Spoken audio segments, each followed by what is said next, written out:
ಓಂ ಶ್ರೀ ಗಣೇಶಾಯ ನಮಃ. ಸರ್ವರಿಗೂ ಸುಸ್ವಾಗತ.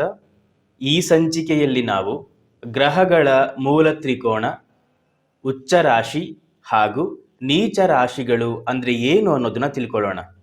ಯಾವುದೇ ಒಂದು ಗ್ರಹ 12 ರಾಶಿಗಳಲ್ಲಿ ಸಂಚಾರ ಮಾಡುವಾಗ ಯಾವ ರಾಶಿಯಲ್ಲಿ ತನ್ನ ಮೂಲ ಸ್ವಭಾವ, ಮೂಲ ಶಕ್ತಿ, ಮೂಲ ಕಾರಕತ್ವಗಳನ್ನು ಸಮಾನವಾಗಿ ಸಂಪೂರ್ಣವಾಗಿ ವ್ಯಕ್ತಪಡಿಸುತ್ತೋ ಆ ರಾಶಿಯನ್ನು ನಾವು ಆ ಗ್ರಹದ ಮೂಲ ತ್ರಿಕೋಣ ರಾಶಿ ಅಂತ ಹೇಳ್ತೇವೆ. ಹಾಗಾದರೆ ಯಾವ ಗ್ರಹಗಳಿಗೆ ಯಾವ ರಾಶಿಗಳು ಮೂಲ ತ್ರಿಕೋಣವಾಗುತ್ತೆ ಅನ್ನೋದನ್ನ ಈಗ ನಾವು ನೋಡೋಣ.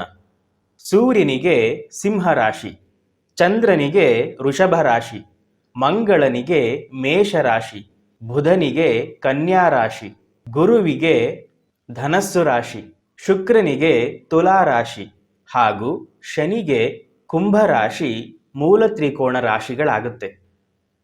ಹಾಗಾದರೆ ಗ್ರಹದ ಉಚ್ಚ ರಾಶಿ ಅಂದರೆ ಏನು?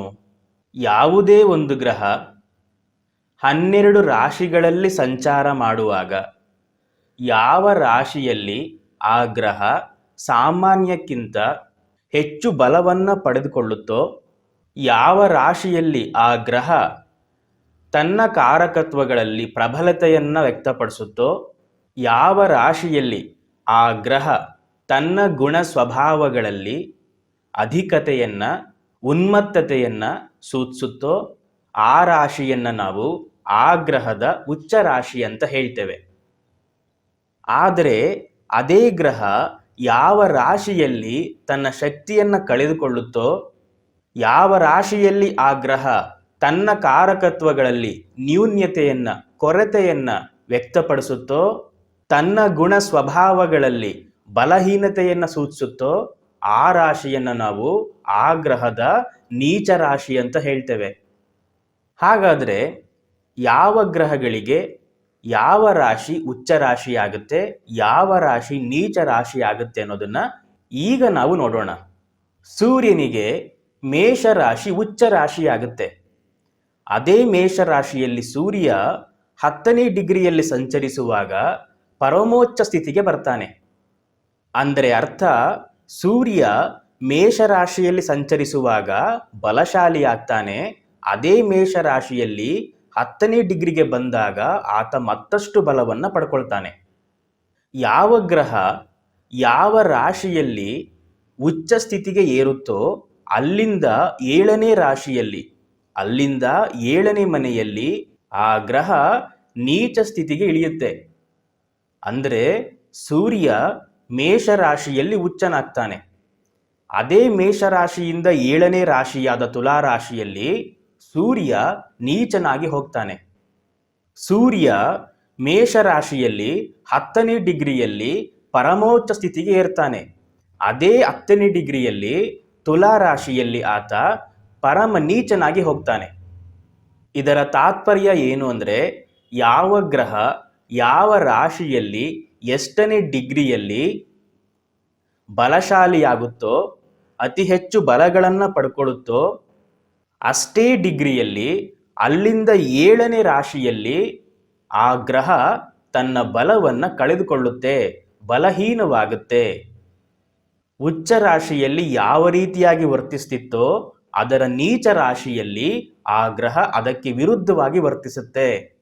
ಇದೇ ಕಾರಣಕ್ಕೆ ಅದನ್ನ ಆ ಗ್ರಹದ ನೀಚ ರಾಶಿ ಅಂತ ಹೇಳ್ತೇವೆ. ಯಾವುದೇ ಒಂದು ಗ್ರಹ ಮೂಲ ತ್ರಿಕೋಣದಲ್ಲಿದ್ದಾಗ ಅವುಗಳ ಸ್ವಭಾವ, ಅವುಗಳ ಶಕ್ತಿ ಹಾಗೂ ಅವುಗಳ ಕಾರಕತ್ವ ಸಮಾನವಾಗಿ ಸಂಪೂರ್ಣವಾಗಿ ವ್ಯಕ್ತವಾಗುತ್ತೆ. ಅಂದರೆ ಆ ಗ್ರಹಗಳ ಸ್ವಭಾವ, ಶಕ್ತಿ, ಕಾರಕತ್ವಗಳಲ್ಲಿ ಯಾವುದೇ ಅತಿರೇಕವಾಗಲಿ ಅಥವಾ ಬಲಹೀನತೆಯಾಗಲಿ ಕೊರತೆಯಾಗಲಿ ಇರೋದಿಲ್ಲ. ಅದು ಸಂಪೂರ್ಣವಾಗಿರುತ್ತೆ, ಪರಿಪೂರ್ಣವಾಗಿ ವ್ಯಕ್ತವಾಗುತ್ತೆ. ಆದರೆ ಅದೇ ಗ್ರಹ ಯಾವಾಗ ತನ್ನ ಉಚ್ಚ ರಾಶಿಯಲ್ಲಿರುತ್ತೋ ಆಗ ಆ ಗ್ರಹದ ಸ್ವಭಾವ, ಶಕ್ತಿ ಹಾಗೂ ಕಾರಕತ್ವಗಳಲ್ಲಿ ಅಧಿಕ ಬಲವನ್ನು ವ್ಯಕ್ತಪಡಿಸುತ್ತೆ. ಅಂದರೆ ಯಾವುದೇ ಒಂದು ಗ್ರಹ ಉಚ್ಚ ರಾಶಿಗೆ ಬಂದಾಗ ಅದು ಗರ್ಭಿತ ಅವಸ್ಥೆಯನ್ನು ಹೊಂದುತ್ತೆ, ಮೂಲ ತ್ರಿಕೋಣದಲ್ಲಿದ್ದ ಅವಸ್ಥೆಗಿಂತಲೂ ಅತಿ ಹೆಚ್ಚು ಶಕ್ತಿಗಳನ್ನು ಪಡೆಯುತ್ತೆ. ಆದರೆ ಅದೇ ಗ್ರಹ ತನ್ನ ನೀಚ ರಾಶಿಗೆ ಬಂದಾಗ ತನ್ನ ಬಲವನ್ನು ಅದು ಕಳೆದುಕೊಳ್ಳುತ್ತೆ, ಬಲಹೀನವಾಗುತ್ತೆ. ತನ್ನ ಸ್ವಭಾವ, ಶಕ್ತಿ ಹಾಗೂ ಕಾರಕತ್ವಗಳಲ್ಲಿ ನ್ಯೂನ್ಯತೆ ಉಂಟಾಗುತ್ತೆ, ಕೊರತೆ ಉಂಟಾಗುತ್ತೆ ಹಾಗೂ ಆ ಗ್ರಹ ದುರ್ಬಲವಾಗುತ್ತೆ. ಇದಕ್ಕೆ ಒಂದು ಉದಾಹರಣೆಯನ್ನು ಕೊಡೋಕೆ ಸಾಧ್ಯವಾಗುತ್ತಾ? ಖಂಡಿತವಾಗ್ಲು ಕೇಳಿ. ಉದಾಹರಣೆಗೆ ಸೂರ್ಯ ಮೂಲ ತ್ರಿಕೋಣದಲ್ಲಿದ್ದಾಗ ಹುಟ್ಟಿದಂತಹ ವ್ಯಕ್ತಿಯ ಕಣ್ಣು, ದೇಹದಲ್ಲಿರುವ ಮೂಳೆ ಇವುಗಳ ಆರೋಗ್ಯ ಸಾಮಾನ್ಯವಾಗಿರುತ್ತೆ ಹಾಗೂ ಉತ್ತಮವಾಗಿರುತ್ತೆ. ಅದೇ ಸೂರ್ಯ ಉಚ್ಚ ರಾಶಿಯಲ್ಲಿದ್ದಾಗ ಆಗ ಹುಟ್ಟಿದಂತಹ ವ್ಯಕ್ತಿಯ ಕಣ್ಣುಗಳು ಬಹಳ ತೀಕ್ಷ್ಣವಾಗಿರುತ್ತೆ ಹಾಗೂ ಆ ವ್ಯಕ್ತಿಯ ಮೂಳೆಗಳು ಇತರರಿಗಿಂತ ಬಹಳ ಬಲಿಷ್ಠವಾಗಿರುತ್ತೆ, ಗಟ್ಟಿಮುಟ್ಟಾಗಿರುತ್ತೆ. ಅಲ್ಲದೆ ಸಾಮಾನ್ಯ ಜನರಿಗಿಂತ ಅವರು ಅತಿ ಹೆಚ್ಚು ಆತ್ಮವಿಶ್ವಾಸವನ್ನು ಹೊಂದಿರ್ತಾರೆ. ಅದೇ ಸೂರ್ಯ ತನ್ನ ನೀಚ ರಾಶಿಯಲ್ಲಿದ್ದಾಗ ಹುಟ್ಟಿದಂತಹ ವ್ಯಕ್ತಿ ಕಣ್ಣಿಗೆ ಸಂಬಂಧಿಸಿದ ಹಾಗೆ ಸಮಸ್ಯೆಗಳನ್ನು ಹೊಂದಿರ್ತಾನೆ. ದೇಹದಲ್ಲಿ ಆ ವ್ಯಕ್ತಿಯ ಮೂಳೆಗಳು ದುರ್ಬಲವಾಗಿರುತ್ತೆ. ಆ ವ್ಯಕ್ತಿಯ ತಂದೆ ಅರಿಷ್ಟಕ್ಕೊಳಗಾಗ್ತಾನೆ. ಆ ವ್ಯಕ್ತಿಗೆ ಆತ್ಮವಿಶ್ವಾಸದ ಕೊರತೆ ಇರುತ್ತೆ. ಯಾಕೆ ಅಂದರೆ ಕಣ್ಣುಗಳು, ದೇಹದಲ್ಲಿನ ಮೂಳೆಗಳು, ತಂದೆ, ಆತ್ಮವಿಶ್ವಾಸ ಇವೆಲ್ಲ ಸಹ ಸೂರ್ಯನ ಕಾರಕತ್ವಗಳು. ಸೂರ್ಯ ಯಾವ ಅವಸ್ಥೆಯಲ್ಲಿರ್ತಾನೋ ಆ ಅವಸ್ಥೆಯಲ್ಲಿದ್ದಾಗ ಹುಟ್ಟಿದಂಥ ವ್ಯಕ್ತಿ ಆ ಗ್ರಹಗಳ ಪ್ರಭಾವವನ್ನು ಅದೇ ರೀತಿಯಾಗಿ ಪಡ್ಕೊಳ್ತಾನೆ. ಈಗ ನಾವು ಬುಧ ಗ್ರಹದ ಉದಾಹರಣೆಯನ್ನು ನೋಡೋಣ. ಬುಧ ಗ್ರಹ ಮೂಲ ತ್ರಿಕೋಣದಲ್ಲಿದ್ದಾಗ ಆ ವ್ಯಕ್ತಿ ಉತ್ತಮವಾದ ಜ್ಞಾಪಕ ಶಕ್ತಿಯನ್ನು, ಉತ್ತಮವಾದ ಸಂವಹನ ಶಕ್ತಿಯನ್ನು ಹಾಗೂ ದೇಹದಲ್ಲಿ ಉತ್ತಮವಾದ ನರ ವ್ಯವಸ್ಥೆಯನ್ನು ಆತ ಹೊಂದಿರ್ತಾನೆ. ಆದರೆ ಅದೇ ಬುಧ ಗ್ರಹ ಉಚ್ಚ ರಾಶಿಯಲ್ಲಿದ್ದಾಗ ಹುಟ್ಟಿದಂತಹ ವ್ಯಕ್ತಿಯ ಜ್ಞಾಪಕ ಶಕ್ತಿ ಬಹಳ ಹೆಚ್ಚಾಗಿರುತ್ತೆ. ಅವರು ಗಣಿತ ವಿಷಯಗಳಲ್ಲಿ, ಅಂದರೆ ಲೆಕ್ಕಾಚಾರದ ವಿಷಯಗಳಲ್ಲಿ ಬಹಳ ಪ್ರವೀಣರಾಗಿರ್ತಾರೆ. ಅವರು ತೀಕ್ಷ್ಣ ಬುದ್ಧಿ ಉಳ್ಳವರಾಗಿರ್ತಾರೆ. ಎಂಥದ್ದೇ ಸಂದರ್ಭದಲ್ಲಿಯೂ ಸಹ ಅವರು ಲೀಲಾಜಾಲವಾಗಿ ವ್ಯವಹಾರಗಳನ್ನು ನಡೆಸ್ತಾರೆ, ಸರಾಗವಾಗಿ ಮಾತನಾಡ್ತಾರೆ.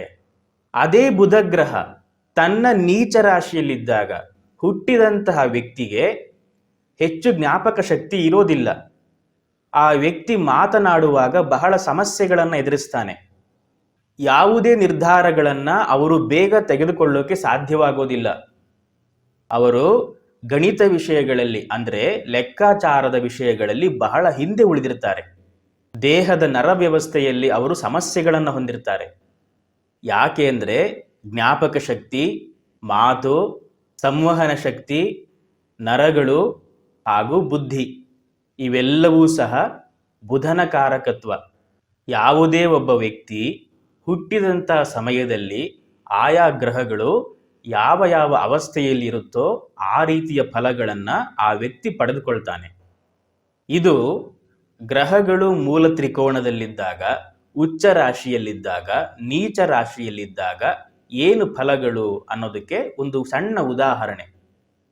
ಈಗ ನಾವು ಸೂರ್ಯನಿಗೆ ಉಚ್ಚ ರಾಶಿ ಹಾಗೂ ನೀಚ ರಾಶಿಗಳನ್ನು ತಿಳ್ಕೊಂಡ ಹಾಗೆ ಮುಂದಿನ ಗ್ರಹಗಳಿಗೂ ಕೂಡ ಉಚ್ಚ ನೀಚ ರಾಶಿಗಳನ್ನು ತಿಳ್ಕೊಳ್ಳೋಣ.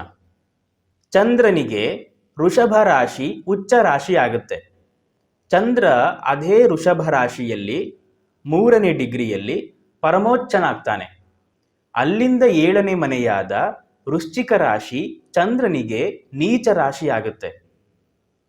ವೃಶ್ಚಿಕ ರಾಶಿಯ 3ನೇ ಡಿಗ್ರಿಯಲ್ಲಿ ಸಂಚರಿಸುವಾಗ ಆ ಚಂದ್ರ ಪರಮ ನೀಚನಾಗ್ತಾನೆ. ಮಂಗಳ ಮಕರ ರಾಶಿಯಲ್ಲಿ ಉಚ್ಚನಾಗ್ತಾನೆ. ಮಂಗಳ ಮಕರ ರಾಶಿಯಲ್ಲಿ ಉಚ್ಚನಾದರೆ ಅಲ್ಲಿಂದ 7ನೇ ಮನೆಯಾದ ಕಟಕ ರಾಶಿಯಲ್ಲಿ ಅದೇ 20 ಡಿಗ್ರಿಯಲ್ಲಿ ಪರಮ ನೀಚನಾಗ್ತಾನೆ. ಬುಧ ಕನ್ಯಾ ರಾಶಿಯಲ್ಲಿ 15ನೇ ಡಿಗ್ರಿಯಲ್ಲಿ ಪರಮೋಚ್ಚನಾಗ್ತಾನೆ. ಅದೇ ಬುಧ ಕನ್ಯಾ ರಾಶಿಯಿಂದ 7ನೇ ಮನೆಯಾದ ಮೀನ ರಾಶಿಯಲ್ಲಿ 15ನೇ ಡಿಗ್ರಿಯಲ್ಲಿ ಪರಮ ನೀಚನಾಗ್ತಾನೆ. ಗುರು ಕಟಕ ರಾಶಿಯಲ್ಲಿ 5ನೇ ಡಿಗ್ರಿಯಲ್ಲಿ ಪರಮೋಚ್ಚನಾದರೆ ಮಕರ ರಾಶಿಯಲ್ಲಿ 5ನೇ ಡಿಗ್ರಿಯಲ್ಲಿ ಆತ ಪರಮ ನೀಚನಾಗ್ತಾನೆ. ಶುಕ್ರ ಮೀನ ರಾಶಿಯಲ್ಲಿ 27ನೇ ಡಿಗ್ರಿಯಲ್ಲಿ ಪರಮೋಚ್ಚನಾದರೆ ಅಲ್ಲಿಂದ 7ನೇ ರಾಶಿಯಾದ ಕನ್ಯಾ ರಾಶಿಯಲ್ಲಿ ಶುಕ್ರ 27ನೇ ಡಿಗ್ರಿಯಲ್ಲಿ ಪರಮ ನೀಚನಾಗ್ತಾನೆ. ಶನಿಗೆ ಉಚ್ಚ ರಾಶಿ ತುಲಾರಾಶಿ. ತುಲಾರಾಶಿಯಲ್ಲಿ 20ನೇ ಡಿಗ್ರಿಯಲ್ಲಿ ಆತ ಪರಮೋಚ್ಚನಾದರೆ ಅಲ್ಲಿಂದ 7ನೇ ಮನೆಯಾದ ಮೇಷರಾಶಿಯಲ್ಲಿ ಶನಿ ನೀಚನಾಗ್ತಾನೆ. 20ನೇ ಡಿಗ್ರಿಯಲ್ಲಿ ಪರಮ ನೀಚನಾಗ್ತಾನೆ. ಈಗ ಕೊನೆಯದಾಗಿ ರಾಹು ಕೇತುಗಳ ಉಚ್ಚ ನೀಚಗಳನ್ನು ತಿಳ್ಕೊಳ್ಳೋಣ. ರಾಹು ಹಾಗೂ ಕೇತುಗಳ ಉಚ್ಚ ರಾಶಿ ಹಾಗೂ ನೀಚ ರಾಶಿಗಳಿಗೆ ಸಂಬಂಧಿಸಿದ ಹಾಗೆ ಕೆಲವು ಉತ್ತರ ಭಾರತದ ಪಂಡಿತರಿಗೂ ಹಾಗೂ ಕೆಲವು ದಕ್ಷಿಣ ಭಾರತದ ಪಂಡಿತರಿಗೂ ಭಿನ್ನಾಭಿಪ್ರಾಯಗಳಿದೆ. ಅಂದರೆ ಕೆಲವು ಉತ್ತರ ಭಾರತದ ಪಂಡಿತರ ಪ್ರಕಾರ ರಾಹು ವೃಷಭ ರಾಶಿಯಲ್ಲಿ ಉಚ್ಚನಾಗಿ ವೃಶ್ಚಿಕ ರಾಶಿಯಲ್ಲಿ ನೀಚನಾಗ್ತಾನೆ. ಕೇತು ವೃಶ್ಚಿಕ ರಾಶಿಯಲ್ಲಿ ಉಚ್ಚನಾಗಿ ವೃಷಭ ರಾಶಿಯಲ್ಲಿ ನೀಚನಾಗ್ತಾನೆ. ಕೆಲವು ದಕ್ಷಿಣ ಭಾರತದ ಪಂಡಿತರ ಪ್ರಕಾರ ರಾಹು ಮಿಥುನ ರಾಶಿಯಲ್ಲಿ ಉಚ್ಚನಾಗ್ತಾನೆ, ಧನಸ್ಸು ರಾಶಿಯಲ್ಲಿ ನೀಚನಾಗ್ತಾನೆ. ಕೇತು ಧನಸ್ಸು ರಾಶಿಯಲ್ಲಿ ಉಚ್ಚನಾಗಿ ಮಿಥುನ ರಾಶಿಯಲ್ಲಿ ನೀಚನಾಗ್ತಾನೆ. ಈ ಸಂಚಿಕೆಯ ಕೊನೆಯಲ್ಲಿ ನಾನು ನಿಮಗೆ ಕೆಲವು ವಿಷಯಗಳನ್ನು ಮುಖ್ಯವಾಗಿ ಹೇಳಬೇಕು. ಕಾಲಪುರುಷ ಕುಂಡಲಿಯಲ್ಲಿ ಫಲಗಳನ್ನು ನಿರ್ಧರಿಸುವಾಗ ಈ ಗ್ರಹಗಳ ಉಚ್ಚ ರಾಶಿ ಹಾಗೂ ನೀಚ ರಾಶಿಗಳನ್ನು ಅವಶ್ಯವಾಗಿ ನೋಡಬೇಕು, ಅವಶ್ಯವಾಗಿ ಗಮನಿಸಬೇಕು. ಯಾವುದೇ ಗ್ರಹ ಉಚ್ಚ ರಾಶಿ ಅಥವಾ ನೀಚ ರಾಶಿಯಲ್ಲಿದ್ದಾಗ ಅವುಗಳ ಉಚ್ಚಭಂಗ ಅಥವಾ ನೀಚಭಂಗ ಆಗಿದೆಯಾ ಅನ್ನೋದನ್ನ ಮೊದಲು ನಾವು ಖಾತರಿಪಡಿಸ್ಕೊಳ್ಬೇಕು. ಮೂರನೆಯದಾಗಿ, ಕುಂಡಲಿಯಲ್ಲಿ ಅಶುಭ ಸ್ಥಾನದ ಅಧಿಪತಿಗಳು ಉಚ್ಚರಾದರೂ ಸರಿ ಅವರು ಅಶುಭ ಫಲಗಳನ್ನೇ ಕೊಡ್ತಾರೆ. ಆದ ಕಾರಣ ಕುಂಡಲಿಯಲ್ಲಿ ಉಚ್ಚ ನೀಚ ಗ್ರಹಗಳ ಫಲಗಳನ್ನು ಹೇಳುವಾಗ ಆ ಗ್ರಹ ಎಲ್ಲಿ ಕುಳಿತಿದೆ, ಯಾವ ಭಾವದಲ್ಲಿ ಕುಳಿತಿದೆ, ಯಾವ ಗ್ರಹದ ಸಂಪರ್ಕದಲ್ಲಿದೆ ಅನ್ನೋದನ್ನ ಸರಿಯಾಗಿ ಗಮನಿಸಬೇಕು. ಹಾಗೂ ಇದರ ಜೊತೆ ಷಡ್ಬಲ, ಅಷ್ಟಕವರ್ಗ ಇತ್ಯಾದಿ ಅಂಶಗಳನ್ನು ಗಮನಿಸಿ ತದನಂತರ ಆ ಗ್ರಹಗಳ ಬಲ, ದೌರ್ಬಲ್ಯ, ಶುಭತೆ, ಅಶುಭತೆಯನ್ನು ನಿರ್ಣಯ ಮಾಡಬೇಕು. ಜನ್ಮಕುಂಡಲಿಗಳಲ್ಲಿ ಫಲಗಳನ್ನು ನೋಡುವಾಗ ದುಡುಕಬಾರದು. ಇದು ಗ್ರಹಗಳ ಮೂಲ ತ್ರಿಕೋಣ, ಉಚ್ಚ ರಾಶಿ ಹಾಗೂ ನೀಚ ರಾಶಿಗೆ ಸಂಬಂಧಿಸಿದ ಹಾಗೆ ಒಂದಷ್ಟು ಮಾಹಿತಿ. ಧನ್ಯವಾದಗಳು. ಕೃಷ್ಣಾರ್ಪಣಂ.